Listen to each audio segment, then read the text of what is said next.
ये काका, ये लीजिए आपकी लकड़ियाँ लाया आया हूँ। मुझे उम्मीद है आपको ऐसा ही मिलेगी ना काका। अरे सूरज बेटा, तुम जंगल से लकड़ियां ले आए? ला दे बेटा, इन लकड़ियों की बहुत जरूरत थी मुझे। घर में लकड़ियां खत्म हो चुकी हैं और कड़ाके की ठंड भी पड़ना शुरू हो गई है। इतनी ठंड में बेटा तुम बाहर थोड़ा कम निकला करो।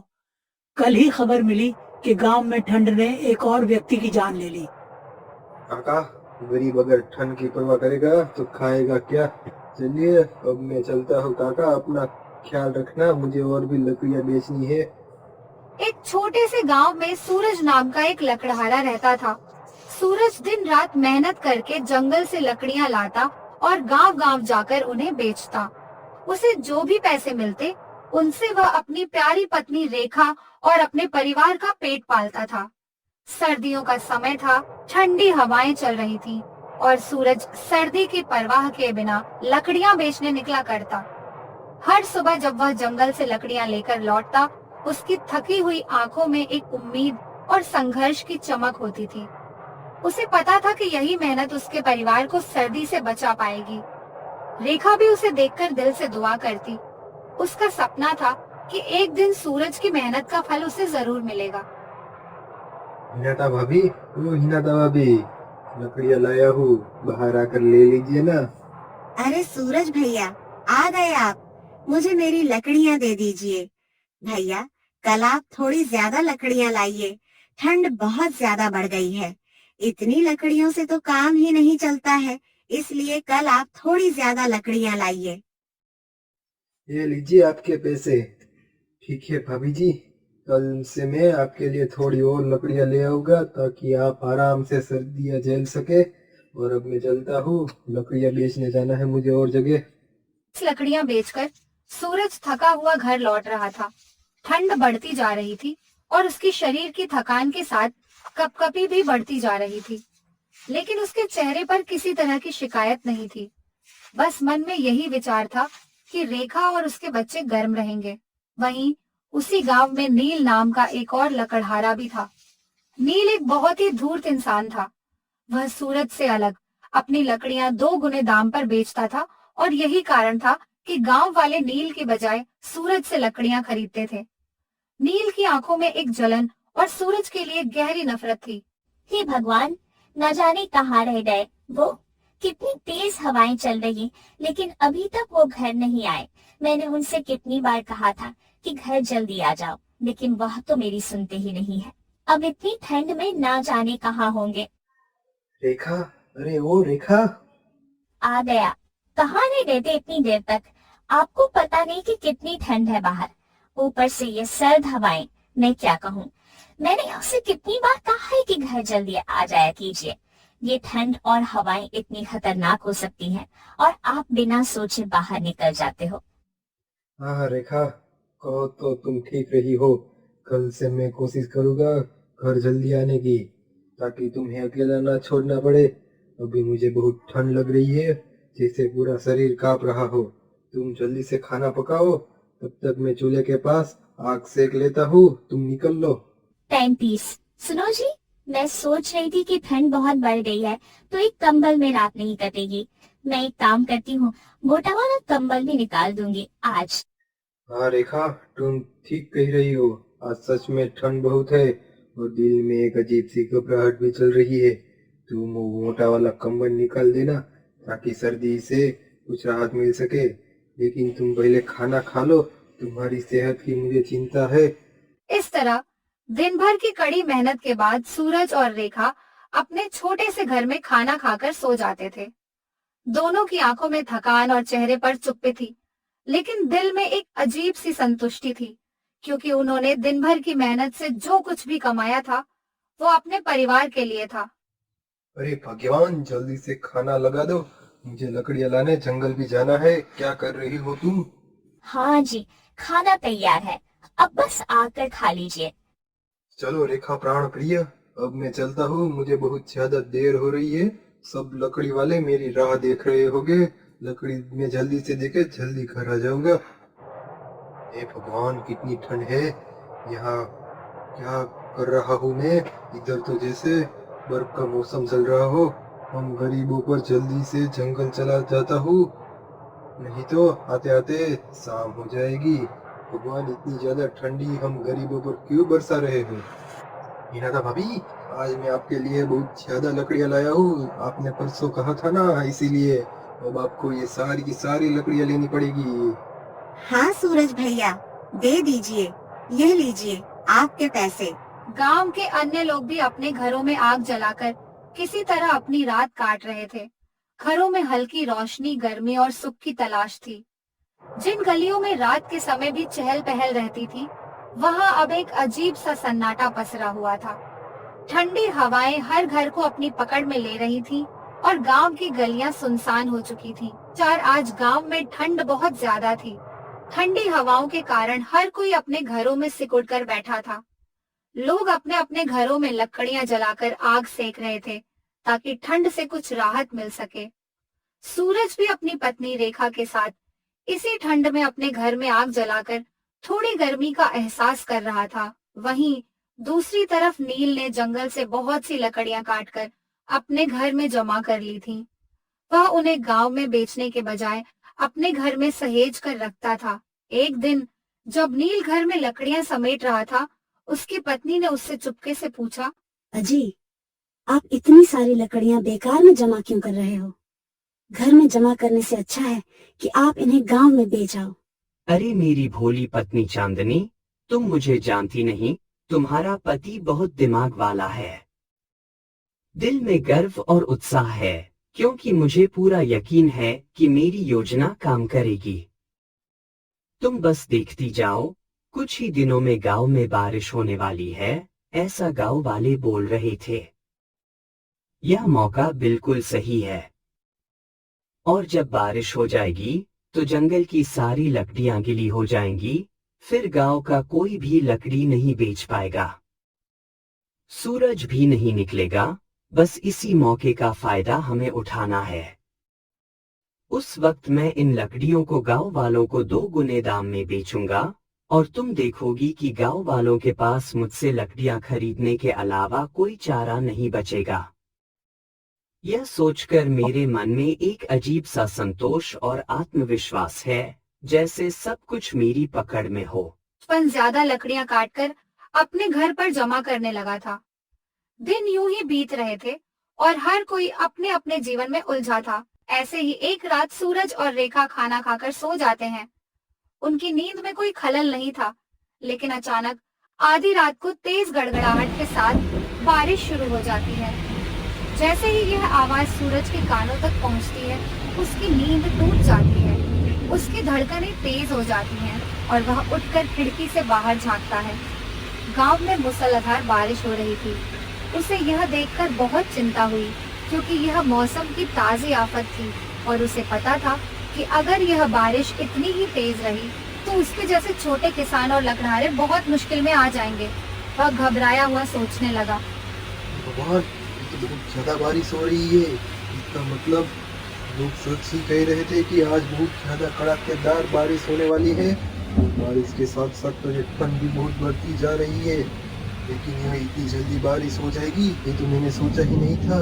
अब तो मेरी सारी लकड़ियाँ गीली हो जाएगी और जंगल में भी लकड़ियाँ गीली हो गई। और मैं लकड़ियाँ लाऊंगा कहाँ से? अरे रेखा, उठकर देखो तो, ये देखो रेखा, इतनी तेज बारिश हो रही है, तुम देख रही हो? हाँ जी हाँ, तो बहुत तेज बारिश हो रही है और साथ में ठंडी हवाएं भी चल रही हैं। आप जल्दी से खिड़की बंद कर दो, वरना कमरा ठंडा हो जाएगा। अब तो सारी लकड़ियां गीली हो जाएंगी। अजी, आप चिंता मत कीजिए, यह तो ठंड की पहली बारिश है, थोड़ी देर बाद बंद हो जाएगी। इतना कहकर रेखा फिर से सो जाती है, लेकिन सूरज की आंखों में नींद नहीं थी। उसकी चिंता अभी भी गहरी थी, क्योंकि बारिश लगातार बढ़ रही थी और उसे डर था कि यह मौसम उसकी मेहनत पर पानी फेर देगा। सूरज को अभी भी चिंता लगी रहती है कि अब वह जंगल से लकड़ियां कैसे ला पाएगा, और वह लकड़ी नहीं बेच पाएगा तो उसका घर कैसे चलेगा। पूरी रात बारिश होती रही और आकाश में बिजली की गड़गड़ाहट की आवाज पूरे गांव में गूंज रही थी। यह तेज आवाज जैसे हर घर के भीतर समा रही थी, हर दिल में डर और बेचैनी का एहसास कराती थी। सूरज की आंखों में रात भर की चिंता थी, जबकि रेखा गहरी नींद में थी। उसके चेहरे पर एक मासूमियत थी, जैसे उसे किसी बात का खौफ नहीं था। बारिश की वजह से ठंड बहुत ज्यादा बढ़ गई थी। हवा में नमी घुल चुकी थी और ये सर्दी जैसे हड्डियों में समा रही थी। लोग अपने घरों में कैद हो गए थे, कोई बाहर नहीं निकल रहा था। सूरज की सोच अब और गहरी हो गई थी। उसके मन में सवाल उठ रहे थे। अरे रेखा, देखो तो ये बारिश तो कल से बंद ही नहीं हो रही है। अगर ऐसा ही चलता रहा तो मैं जंगल में लकड़ियाँ काटने कैसे जाऊंगा? और लकड़ियाँ काट भी लूँ तो वो सारी लकड़ियाँ तो गीली होगी ना। अब मैं लकड़ियाँ बेचूंगा ही नहीं तो हमारा घर कैसे चलेगा? मुझे तो बहुत बेचैनी हो रही है रेखा। देखा चांदनी, मैंने कहा था ना, जल्दी ही हमारे अच्छे दिन आने वाले हैं। दिल में गर्व और खुशी की लहर दौड़ रही है, जैसे मेरी सोच और मेहनत सही साबित हुई हो। अब बारिश हो चुकी है और देखो, सभी के घरों में लकड़ियां खत्म हो चुकी होंगी। अब मौका हमारा है। हाँ जी, आपने तो सही कहा था, मगर ऐसा ही चलता रहा और ऐसी ही बारिश होती रही तो फिर मैं लकड़ियां बेचने कैसे जाऊंगी? दिल में डर और मायूसी है, क्योंकि यह बारिश तो जैसे थमने का नाम ही नहीं ले रही। लगता है आज फिर कोई रास्ता नहीं मिलेगा। चांदनी के इस शब्दों के साथ ही जैसे हवा का रुख बदल गया हो। बारिश अचानक रुक गई। देखो भाग्यवान, लगता है भगवान ने तुम्हारी सुन ली। बारिश से जो रुकावट आ गई थी वो अब खत्म हो गई है। अब आपको जल्दी से जाना चाहिए और ये लकड़ियां बेच डालनी चाहिए। हाँ हाँ भाग्यवान, जाता हूँ। थोड़ी देर बाद जब बारिश रुक चुकी थी, नील अपनी लकड़ियां बेचने निकल पड़ता है। उसके चेहरे पर एक अजीब सी तसल्ली और आत्मविश्वास था। उसे लगता था कि वह इस मौके का पूरी तरह से फायदा उठा सकता है, जबकि सूरज जैसे अपने हालात से जूझ रहा था। लो काका, लकड़ियां ले लो। अरे नील बेटा, लकड़ियां लाया है क्या? ला, मुझे दे दे। अच्छा किया बेटा जो ये ले आया। ये ठंड इतनी बढ़ रही है कि लकड़ियां बहुत जरूरी हैं। ये लो नील, इसके पैसे। अरे काका, यह तो बहुत कम पैसे हैं। आपको 30 रुपए और लगेंगे। अरे नील, सूरज तो हमें 25 में ही लकड़ियां देकर जाता है और तुम मुझसे 50 मांग रहे हो? अरे काका, आपको तो पता ही है, बारिश की वजह से सारी लकड़ियां गीली हो गई हैं। मैं यह लकड़ी बाजार से खरीद कर लाया हूँ। मुझे भी यह दोगुने दामों पर मिली है। काका, लकड़ी की बहुत कमी हो गई है, इसलिए इनके दाम भी बढ़ गए हैं, क्योंकि जंगल के सारे पेड़ गिले हो चुके हैं। ठीक है नील, ये लो अपने बाकी के रुपया। इस तरह नील अपनी लकड़ियां ऊंचे दामों पर पूरे गांव में बेच देता है।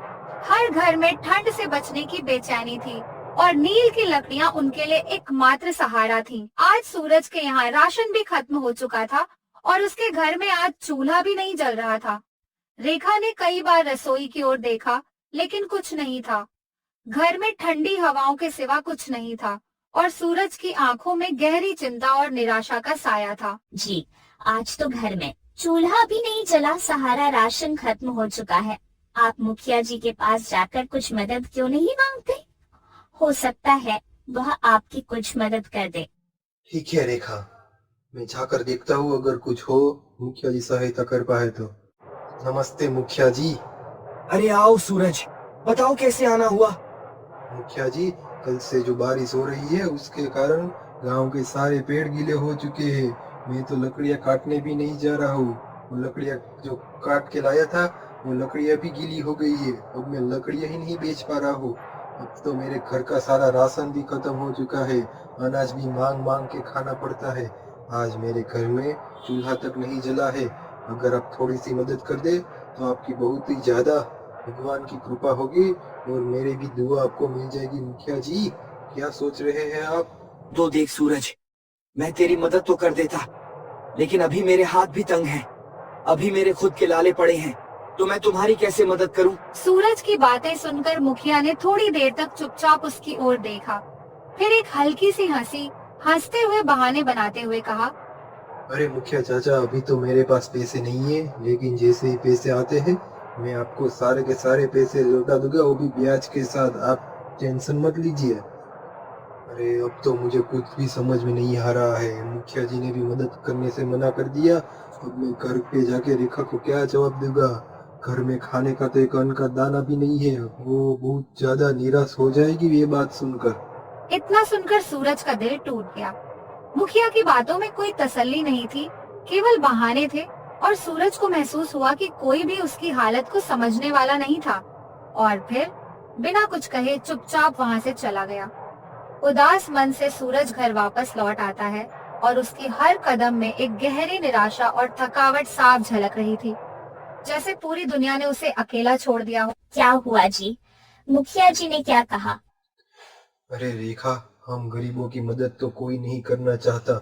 वो सब तो अपनी मस्ती में ही लगे रहना चाहते हैं। गरीब की तरफ कोई नहीं देखता। उन्होंने कहा कि हमारी मदद नहीं कर सकते। माफ कर दो रेखा, मैं कुछ नहीं कर पाया और मुखिया जी को भी नहीं मना पाया। अजी, आप चिंता क्यों करते हैं? मैं अभी बगल की लड़की से थोड़े से चावल मांग लेती हूँ। मैंने उनसे कहा कि हम उन्हें मुफ्त में कुछ लकड़ी दे देंगे।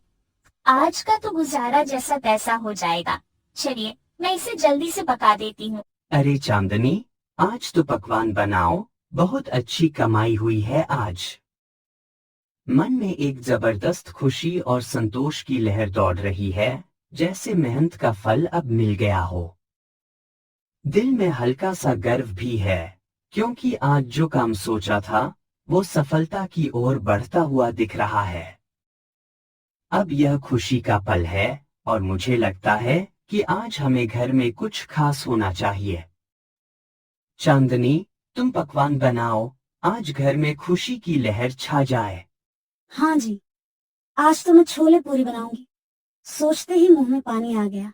घर में खुशबू फैल जाएगी और हर कोई खुश होगा। अब कुछ स्वादिष्ट पकवान बनाए जाएंगे। साथ ही आज मैं आलू की टिक्की भी बनाऊंगी। गर्मा गर्म टिक्की और छोले पूरी दोनों मिलाकर तो खाने का पूरा मजा ही कुछ और होगा। है बेटा? अरे ओ बेटा, क्या कोई घर में है? क्या कोई मेरी आवाज सुन पा रहा है?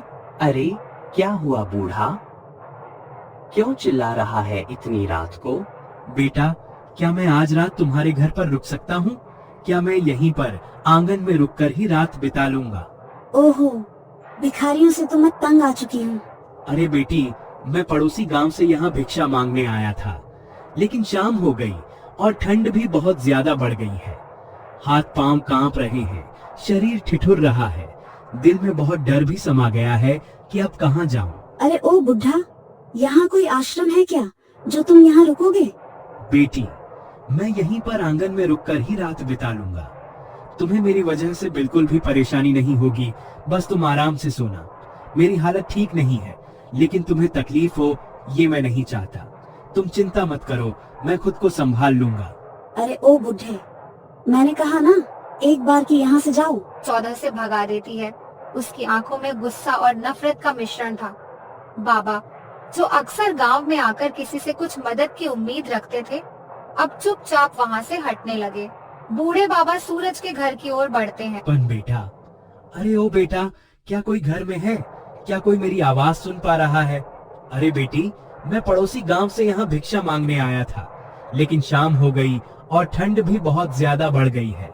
दिल घबराया हुआ है, समझ नहीं पा रहा हूँ कहाँ जाऊं। बेटी, मैं यहीं आंगन में रुककर रात बिता लूंगा। तुम्हें मेरी वजह से कोई परेशानी नहीं होगी, बस तुम सो जाओ। मैं ठीक हूँ, बस ठंड से कांप रहा हूँ, पर तुम्हें कोई कष्ट नहीं होगा, यही चाहता हूँ। अरे बाबा, आप क्या कह रहे हैं? एक बूढ़ा व्यक्ति आंगन में सोकर रात बिताए और हम अंदर चैन की नींद सोएंगे? अरे नहीं बूढ़े बाबा, आप अंदर चलो। बाबा, आप अंदर आइए, हम सब आपके साथ हैं। अरे नहीं बेटी, तुमने मुझे अपने घर रुकने दिया, यही बड़ी बात है मेरे लिए। दिल से आभारी हूँ। तुम्हारी इस मदद से मेरे दिल को बहुत सुकून मिला है। ऐसे ठंडे मौसम में जब हर कोई खुद के बारे में सोच रहा होता है, तुमने मुझे अपनाया। क्या बाबा, आप क्या कह रहे हैं? हम जाकर खाना खा लेंगे। पेट ये बात मान लेगा, मगर दिल नहीं मानेगा। बाबा, आप अंदर आकर खाना खा लीजिए। रेखा ठीक कर रही है बाबा जी। आप हमारे यहाँ के मेहमान हैं और मेहमान भगवान के समान होता है, और मेहमान को भूखा रखना हमारी संस्कृति को शोभा नहीं देता। चलिए आ जाइए। ठीक है बेटा, तुम लोग चलो, मैं आता हूँ। क्या हुआ बेटा, तुम क्या सोच रहे हो? तुम्हारी आंखों में जो उदासी है वो मुझे साफ दिखाई दे रही है। क्या तुम मेरी वजह से परेशान हो? तुम चिंता मत करो, मैं ठीक हूँ। बस कुछ देर में अपना रास्ता पकड़ लूंगा। अरे क्या बताऊं बाबा जी, पता नहीं भगवान ने हमारे भाग्य में क्या लिख दिया है।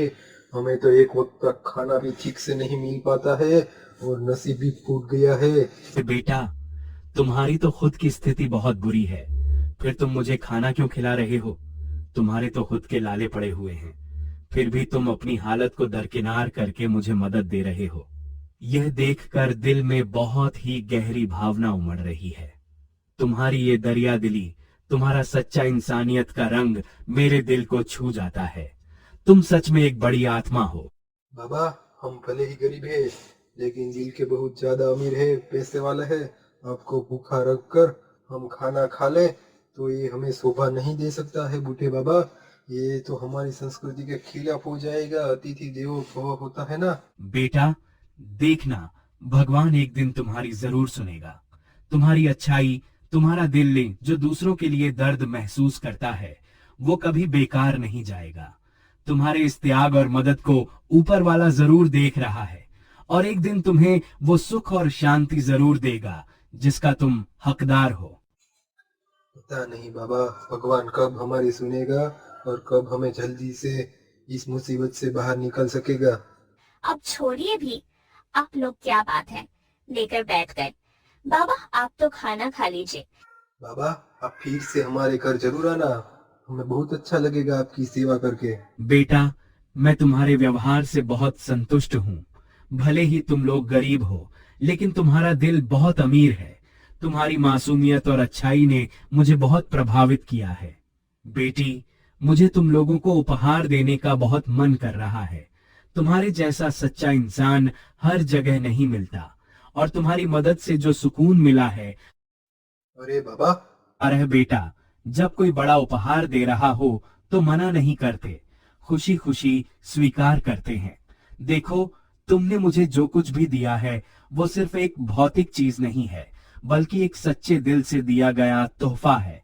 और जब कोई दिल से कुछ देने आ रहा हो तो उसे बिना किसी संकोच के स्वीकार करना चाहिए, क्योंकि ये प्यार और आभार का प्रतीक होता है। बूढ़े बाबा ने अपनी थकी हुई उंगलियों से पोटली खोली और उसमें से एक घड़ा निकाला।